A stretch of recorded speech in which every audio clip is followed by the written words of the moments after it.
sahamba singu-2 hayi ndakazodzoka zvangu ngaphenduka nekukurumidza. ngokuphangisa. Hallelujah. The first thing for me was the shock. I said, oh, kunodhirizwa zvakanaka. Nganapha kuyagqokwa. Apa vakatsvuka futi. Babomvu futhi. Apa vakasimba. Bayizidudla. Apa vanetse kuti kiyakurata. Abahluphi ukuthi ngiyakuthanda. Avambonetseke nazvo. Abahlupheki ngakho. Mazuva ekuti anyanowanda kudarika mamwe acho ese because ndinoziva kuti apano mari pano mukasatomira neni kapana baba ndioenda. Ngakelukuma la mthixo lapha nyahamba. Musazvinyepere, ndokuzvinyepera ndokunokuwadza. Musazvinyepere, hayi apa ndinoenda mara, apa ndinobaya. Lapha nyahamba thixo. Muchiti mukagara mukombiso, ana anenge ari umu. Today.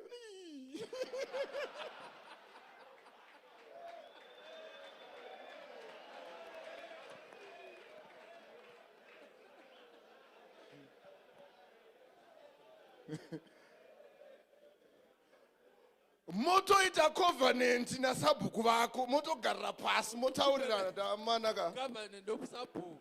Shamwari kakunoka da zvekumira kunochita zvako. Imbodzikama kuno. Dzikama. Tofira kuno kuti katakurwa necoffin takubva kuno. Yafira ngapha sithwale is. Anga ndiri ndoga. I was alone. Why? The apostle was not with me. The The executive was not with me. I was alone. Ngangingedwa. Ndega. Ngedwa. And the people, this was a church that was starting. Ichurch ayiqala. And vanhu vari kuuya kuchechi vacho vari raw. Abantu ababuya baluhlanga. I was told after some time ndatozofamba kunzi because pane one wandakazongotsura mushana. Kono amkhuzayo. Ndopandakazoudzwa manje kuti takatoronga taipanana machansi. Tasipanana machansi. Tomboti iwe imbotry. Tiwena zama. Unomwe aiti akauya kuchechi so. Ukhona wathi angabuye chechi. Anouya service yati fambi. Ubuyi service phakathi. Ainonoka, but aivazogara pafranta. Wayehlalela phambili. Masketi ake aipfeka rinenge riri mini asi rinenge rine maslits uku. Obvaisa gumbo rake pamusoro. Ayosefaka unyawo phezulu. Ubara 4. Abhala u4. Ari baba. Ihlezi phambili. Iyo chechi iri kutanga matswana. Kunoti mupfeke zvakanaka mazivo. Akwanisi gqokani kuhle. We have lost it. But kubva kudzidziswa kwedu nababa nei. Pane zvinhu zvaunongoziva kuti kuvanhu vese vakapinda mudeliverance pane zvinhu zvinosemesa. Kule nto ezinyanyisayo. Because takaona vakadzi vakanaka asi panongobuda dhimoni sounobva kuti Yate phuma idimoni uthi awuzonyanyeka ngayo. saka iwe ukatongoona munhu ukangomuona ingofunga kuti anoona buda 7 apo. Yambona ukuthi ayaphuma 7. Buda 7 madhimoni apo. Yaphuma 7 lapho. Tobva tatosiyana nazvo. Chiyane lakho. Hallelujah. So hatina zvikonzero. Asila zizathu. Hatina zvikonzero. Asinazo izizathu. Counseling team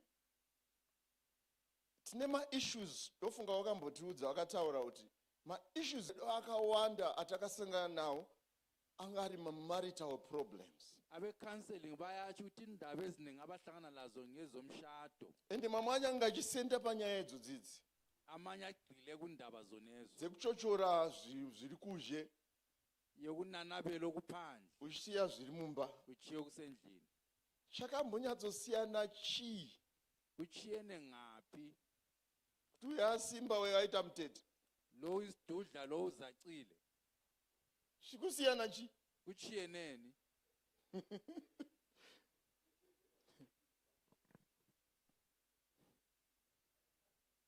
Ende plus ka mvura dzekuba dzagara dzinongotapira. Because hapana relationship. Akula budlelwano. Hapana relationship ka hapana kumarana, hapana communication, hapana chichi. Tinongogara, tongosotana, toita se. Life goes on.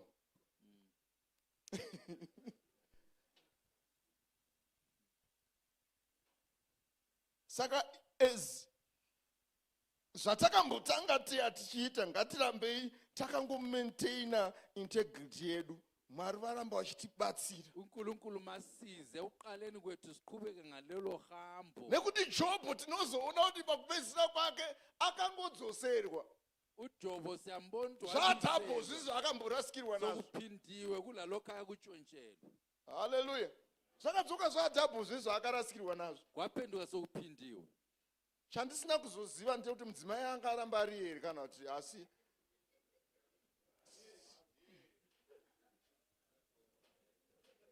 ndiye Nguye nalo.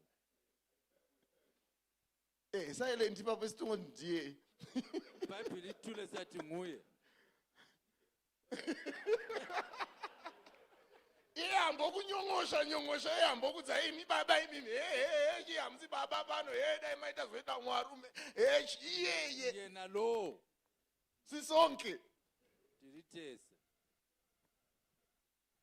kusvika tachembera. Sesiguge. And do not take it for granted. Don't take it for granted. Varume as we are, nyangwe 90 years. Ndoda sinjalo. Unengojaja. Yabuchacha. Hapana.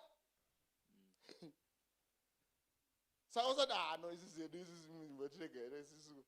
Hayi zvino achafunge zvakawanda wani. Nasacabanga okuningi thina zichiyeni. Anzi ndifundi Jehovha make wakataura kuti kana uri murume unogara wakango hapana kusvika tiende kuguva. Size sengene. Idzo dzinyaya idzi dzemadresi idzi. Nengo wakangosunga chiuno. Yabubophilisi Nengo kuqala. wakasunga hauna kana mukana wokumboregedza kuti ndimboregedza panapa ndakangosuka. Nyabe mbophila ukhalo. Knowing kuti pakungodonha so integrity Ubuntu goes buyaphuma. up in flame.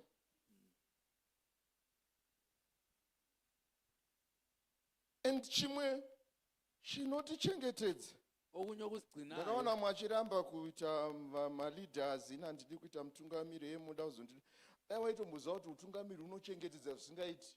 Ngaya kwathi ubukhokeli buyagcina. And I thank God nemota yangu yakatobrandwa. Imota yami ibrandiwe nyabonga uThixo.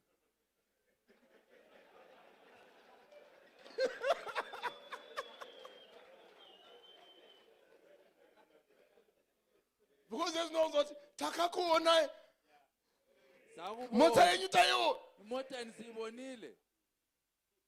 Saka nyangwe ndaida mbotsvaga mari dzimwe dzemushikashika nekuti ndingoti handingowana wakadhora kekukwidza vanhu. Handikwidzi munhu. Angikadhisi muntu. Hallelujah.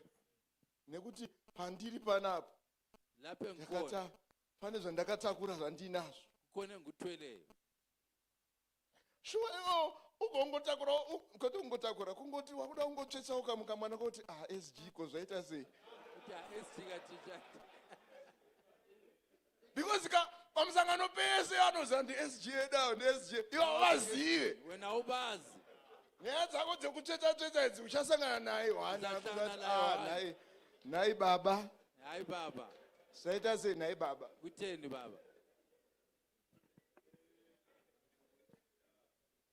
Naye eredha zvamuri eredha 1. Ngani nguerida. Saka chimwe chitsotsi ndicho chekusada kuita mutungamiriri because hausuda kuenda palimelight pekuoneka unoda kufihla nekuhwanda mukati momo. Ukufihla lokucatsha. To be lost in the crowd. Ulahlekele phakathi kwabantu. Uya pachena tigoti wonyatsoonana. Uye egcekeni sibonane. We have to focus on our calling as a ministry, as an individual. Hallelujah. Tiri hondo yakasimba. Siyimpi eqinileyo. Tikadzidziswa kuti titore mariski. Safundiswa ubana sithatha amathuba. Ende pamariski apa varume vanotora mariski. Amathuba ayingozi. But in the negative, Kodwa ngobubi. very serious on taking or risk takers. Asari negative. Kodwa ngayakhiwa. Tositaura na Pastor Udzo. Tine timu rimwe raimbogara kumba kuti baba wedu vaigara vachingoti vanhu vanonga ari kumusha. Hama dzedu dzaigara dzakaungana kumba kwedu vachitsvaga mabasa neshishi. Uyazizohlala ngikazi tinga imisebenzi. So we had one of our brothers. That's lo munye ubhuti wethu. Aingoshuta mafilimu. Wayeshuta amafilimu. but classic yake one akaita ozati aenda kumamumaraini wayesiya emalayinini kwekuti the family yanga ine one room ifamily yayile baba one room. namai nevana vavasikana vairara same room Ubaba iye nomama. aipinda murumu pindira mwana musikana murumu imomo muna baba namai wayengena erumini ele ubaba lomama iyo iclassic andisendeyo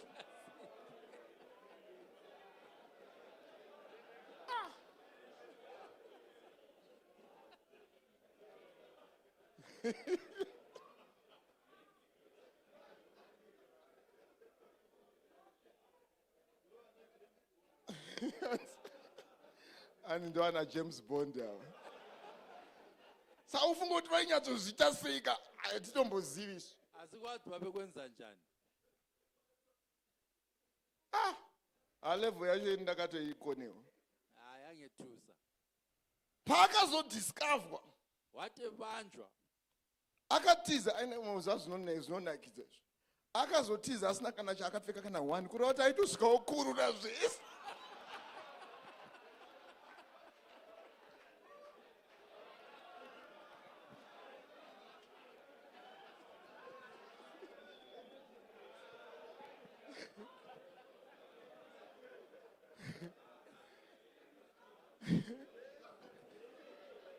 saka paakazodiscoverwa pacho akatiza wabaleka kubva kunana vanoziva kadoma narumumba kubva kurumumba kusvika kuna mbada asina ari penzura eyipenseli ana pasaudzo ndo vaizonokerwa wanzi tivhurirewo kashamwari zvamisika kuti kochii ndeiperi kutambika i kwezakalani marisk takers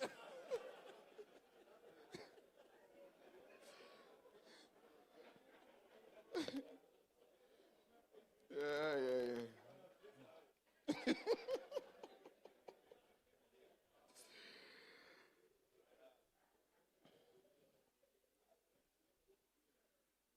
So usually the character integrity yemunhu inoonekwa when he's exposed to pressure or to challenges. Ndopatinomuona kuti zveshuwa ushu. Dzimwe nguva tiri kutosevhwa nekutochengetedzwa naMwari, dzimwe nguva nokuti hatina kunyazopiwa mari yakati one day.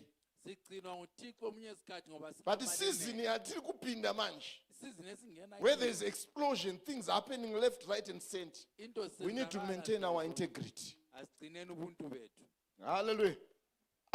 Because kadhora kakangopa mari wanayo, zvimwe zvokunamatira zvishoma ka. okunye uthandazela kuyabe Because zvimwe kukulutshwane zvikuendesa kuprayer band is because zvinazvamira musha. okunye ukuhambisa uprivate Kunamatira chikafu chemangwana nditombozowana kupi chichichi. Sazokukipa uchimboita sei?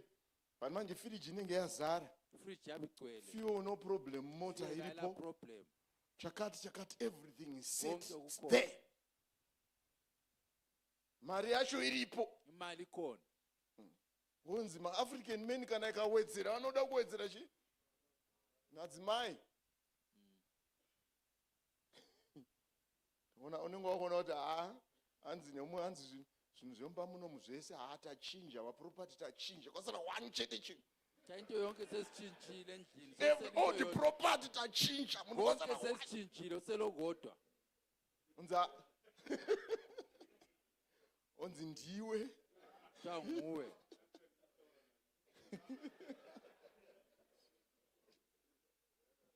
So after going all through the pressure and the challenges that Job encountered, he did not sin.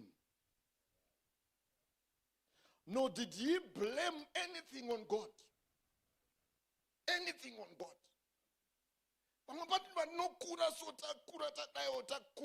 munye isikhathi Munhu sesikhulile anotanga kutaura zvakaipa pamusoro pechechi. yaqasa ukukhuluma kubi ngechechi Chechi iyoyi takauya tese tisina chinhu. sabuya singela lutho sonke Hallelujah. Asi wangunzwa munhu kuti vangoda mari yangu chete. bafuna imali yami lapho Voda mari dzedu. bafuna imali zethu Dzadzenyu manje. Ndedzenyu. sezinye zethu What happened to stewardship? Ugciniswa kwahamba njani? Amen. What happened to stewardship? Kuhambe njani Into ugcinisweni? ngoyibatiswa na Mwari. Ngigcinisiwe nguThixo. Yeah, God has entrusted me with such an amount. Ungethembile uThixo Not ngemali for my engaka. own personal gain and ambitions, but for the work of ministry. Tibasarende mbele apana chuka kuitwa akaende piko mazuva aya ataenda kuvafundisi naye mufundisi pane chamukada kuti chito umwe anotovhunduka haatodi kubvunza izvo because anoziva kuti listi racho rezvizvoda kuita zviriko Akamunye akafuna ukubuza umfundi kuyini ofuna ukwenzakala ngoba hapana iri chinoda iyazi kuti kunengi. chitwe hapana iri zvoda kuti zvitwe Akula kumele kwenziwe yini mfundisi? oudzwa kauti pakati nechakati iwe ita zvaunokwanisa wepapo Lokhu wena wenza okukwanisayo. Jobho ndiye akangozoona akazongoti aiwaka naked I came Ikathi khona Anekede ngeza ukho- nginqunu. saka hapana chikumbondinetsa pane zvisaitika Ndabuyela izvi nginqunu. haleluya ndakangoya ndisina chinhu Ngabuya ndichangodzokera ngelutho. futi ndisina chinhu Zabuyela ngela. zvandinazvo izvi ndakangozvipiwa naMwari zvichishanda pano pasi Ngakuphiwa nguThixo ngilakho kusebenza lapha phansi. so in finishing Ngiqeda. we need to be men of integrity. We need to have a behavior that speaks to our righteousness, that speaks to who we are as the children of God, even in the workplace, even in wherever we are. It should speak. Zofana kutaura. Makakukhulumi. Hallelujah. Zofana kutaura. Makakukhulumi.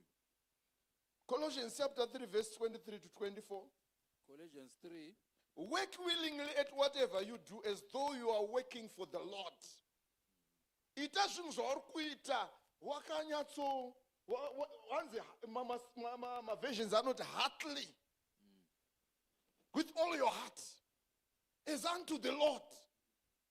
Kuroti handina chandinogona kuzogara neumwe musi ndikoti chechi yakanditorera zvakati, Akula nto engahlala ngithi Umfundisi church wakanditorera yandithathela lokhu, zvakati. umfundisi wandithathela lokhu. haleluya, nekuti ndaiitira Mwari, Ngoba ngangisenzela ndaita kuna Mwari, and at the right Msenzele time, uThixo. in due season, zvichangodzoka kuaccount kwangu. ngesikhathi esifanayo kuza kuphenduka ku-account yami. Hallelujah. Zvichangodzoka kuaccount kwangu. Kuyaphenduka ku-account yami. Integrity, integrity, Ubuntu. integrity, integrity. Ngairambe iri pamusoro pemunhu waMwari, Mayali phezu komuntu kaNkulunkulu. pamusoro pemurume. Phezu kwendoda. Amachallenge aripo. Ingqobe zikhona. Worked in a salon. Amen. Ngasebenza esalon For 1.5 years. 1.5 years. And mozwa kuti kusaloni amene pamwe zvinosiyana masaloni acho, but emazuva edu mashoko ese amusingade kutaura aya anenge achitaurwa ikoko. If it is like industry, kuindustry and industry Industry manje kunjalo. kana wazoshanda uri murume pakati pemafakadzi Ngawe indoda abantu abafazi abakuboni. and the team yataishanda nayo hapana nenga akarorwa kana wani. Akule abethethwe. Musi weMonday Monday vanenge vachitaura zvavakaitwa bekhuluma bakwenziwayo. nevarume vavakaenda navo kumunana Hideout kuchichi kunana Wainoti, vanenge vachitaura zvavakaitwa pese paakabatwa nepaakaitwa pese, everything. Bekhuluma konke. Hello.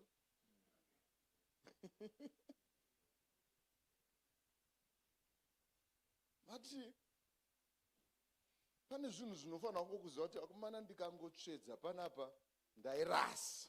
Kumele kube lento uchathi ngatshelela lapha sengilahlile. Ndairasa ndikangotsvedza panapa pano ndairasa. Saka you are on your toes.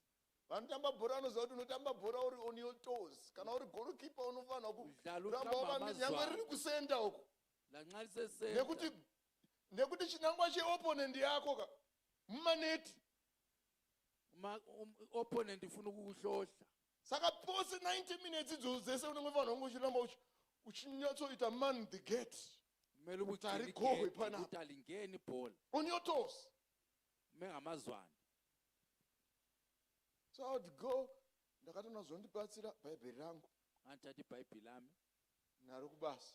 emsebenzini. And iwe usatangirwe tanga. Ungaqalelwa, qala. Tanga iwe. Qala wena. Hapana nyaya yaJesu makamboinzwawo. Kule ndaba kaJesu layizwa yini?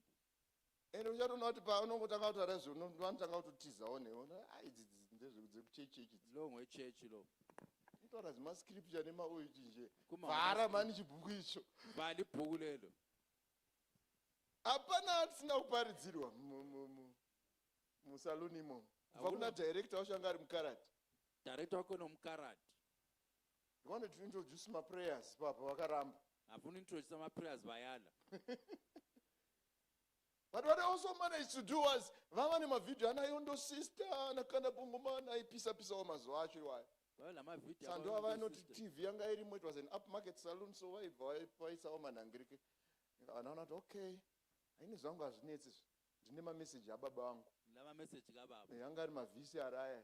VCR. Ndokumbira ndopiwa. Cele. Ndoaisawo musaluni. Mfake saluni. Wanazotanga azodini ngati aya wakai munomboona wakanda bongo menani. Nalabona kanda bongo ben. But you know the power of the seed. Amandla enhlanyelo. Ishoko reri chipinda. Ilizwi labe lingena. Ipopaya. Konapho. Vanenge vachitozvinzwa. Babesizwa. After 1 year ndapedza college ndakangoya ndichingoita pass through. And the director ndiye akauya kuzondigamuchira. Director ngabe zongamukela. Come here, I want to show you something. Ujesu lonyuluthi. It's amazing. Munhu wese pana kuenda kuchechi. Umuntu wonke lapha. Munhu wese pana akunamata. Umuntu wonke la sekonza. Ati sure, sikanzi Ati sure tie. I'll show you. I even have a Bible in my handbag. Le Bible uhandbag yami. Uzoti pane paunofunga kuti vanhu auti nyepera. And ndane hardcore anga ndaiziva Janet na Grace. Lo Janet lo Grace ama hardcore. Ndikati na Janet. Lo Janet na Grace. Lo Grace. Vai mwana wanu mwadoro nyangu pabasa. Ave nate emsebenzini. Kanze ndautaura naye. Nenda una Janet. Naye Janet, is it true andiri kunzwa sikanzi handbag yangu ndine Bible imomo. Ndakutenda le Bible. Great tidings. Sense tidings. Oh. Ko Grace. Grace was the manager. And but mimi mbundiudzai. Saka pese pepa ndaitaura nchiparidza nemi muchitama muchikuparidzira muchiti handabasa muchinditukirira pepa. Anzi zvamarya. Shoko reya rinopinda nyange usingauriteerera. Taizwi yakandangena ungalilalelanga. Nekuti unozoti paunopedza kuita zvaunoita uko. Uqeda kwenza shoko iwaya ndo anotanga kutanga anga kurepeat again in you. Abe sephinda lawo mazwi kuwe. Hallelujah. Anotanga kurepeat again in you.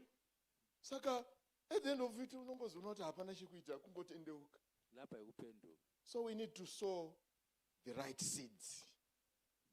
Kuvanhu vatinosangana navo and maintain our integrity. Kune umwe munhu akangokutaridza from afar and you don't know it. Nyangwe muchechi yemujemo uri role model weumwe munhu hauzvizivi. Ende musi waunodonha uri kudonha nevakawanda. Because they were looking up to you. Hanzi Miriam akangokrosa pakangokrosa Red Sea, hanzi akabva abuditsa tamborini yake akatanga kuridza. And all the women took out their tambourines. Vanga vanawo matamborini kudhara. But baba nemutungamiriri atanga kuita zvinonha huu saka zvotendedzwa. Kutanga kutobuditsawo wotodi wotoridza. They are a role model to somebody. Brother Remnant talked about priesthood. Takatakura mafamilies edu. Takatakura madescendants nechi generation. And we should not let them down. May the Lord help us. Amen. I'll leave this time to Minister Makusha. Just to wrap up. Thank you.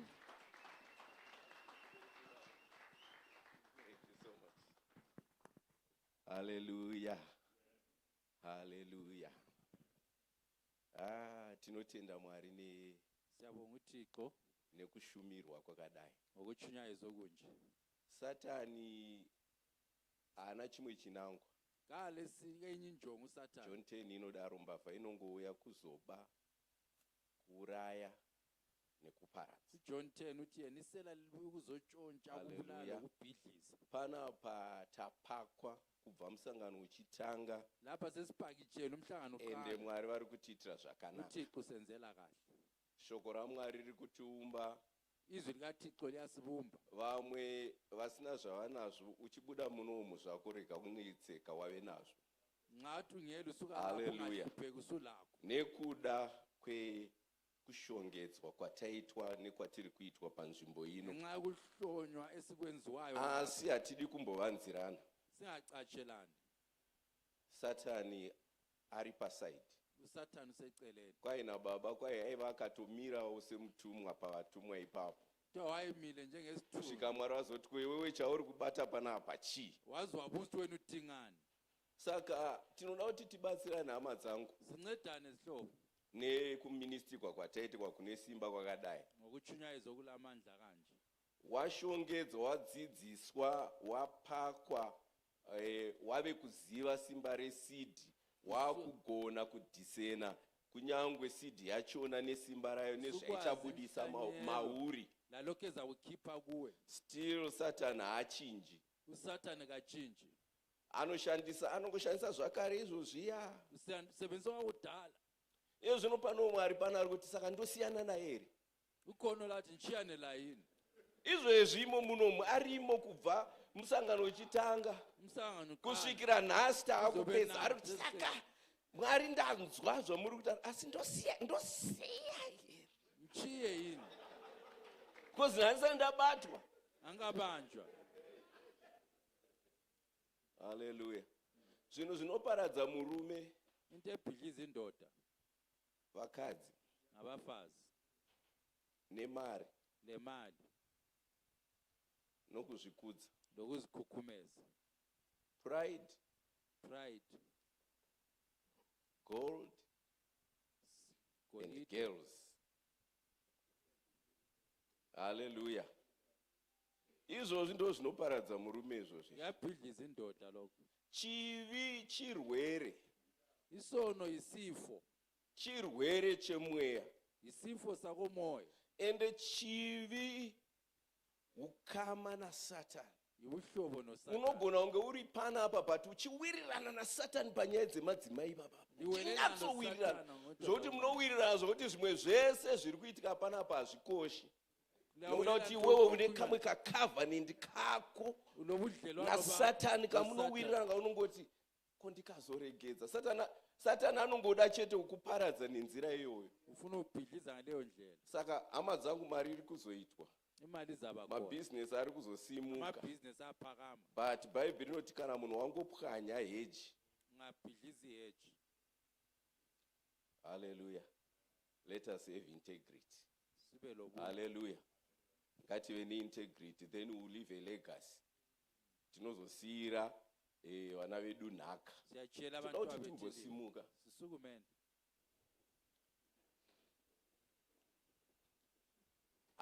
Kana pane zvanga zvichindinetsa, kana panga pane tumwe tunyaya tusingazikamwi, ndofunga tatsanangurikwa. Baba vaita zvakanaka, tatsanangurikwa, tadzidziswa shoko rinotiita kuti tirambe tichienda mberi. Sifundisiwe sapili. Inangu inini ndaona kuti tichibva panapa God has taken us to another level. uNkulunkulu sesifundisa. Zvechokwadi. Weqiniso. Musangano unoyu handizivi zvawakaitwa but Mwari ngavakudzwe. uNkulunkulu makadunyiswe ngomhlangano. Hallelujah. Asi hatidi kuitira wakaipa favor. Asifuni kwenzela omubi favor. Hatidi kuzviuraya. Asifuni kuzibulala. Hatidi kuputsa chinhu chaumbika panapa Asifuni muupenyu hwedu. kubhidliza into ebunjwe lapha kini. Toda kungovimbika pamberi paMwari, timboenda pamberi paMwari. Siye phambi kukaThixo. Zvechokwadi manzwira tikamateerera Singalalela umzwangedwa. unoparadza mhuri yako, unoparadza pfuma yako, unoparadza reputation yako. Hallelujah. Asi kana tikaramba takamira pana Mwari, inenge iri fight on a daily basis. Yimpi yansuku zonke. inini mamwe mashoko akandibatsira. Pane mamwe mashoko ataitaurirwa nababa rurangarira pamusangano achiti, iwewo paunomboita zviya unombotifungawo here? Uthi wena senza kokuyani abungicabanga yini? Haleluya. Uri wega Uwedwa. unombofungawo here kuti kuna apostoli wangu, Kulo apostle wami. kuna maovhasiya angu, Kula maovhasiya. kune chechi yangu inonzi, unombotifungawo here wakuvhura zipi? Uvula izipho.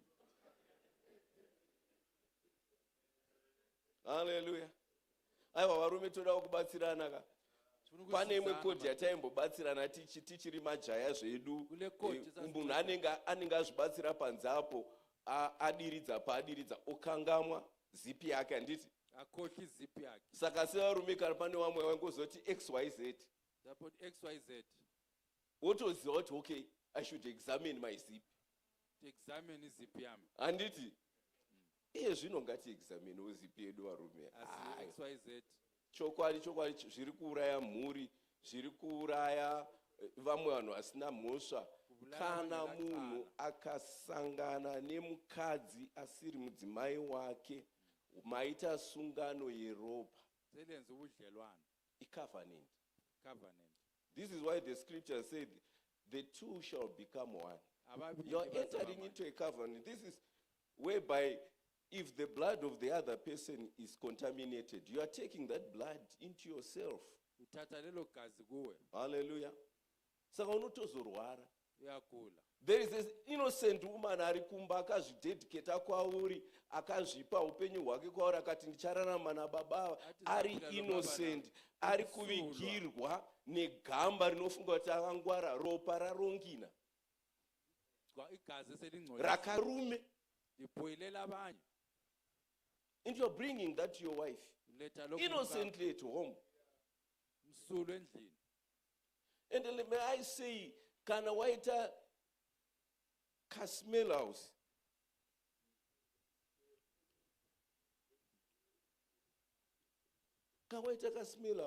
Ngaso lo this person knows that you are married.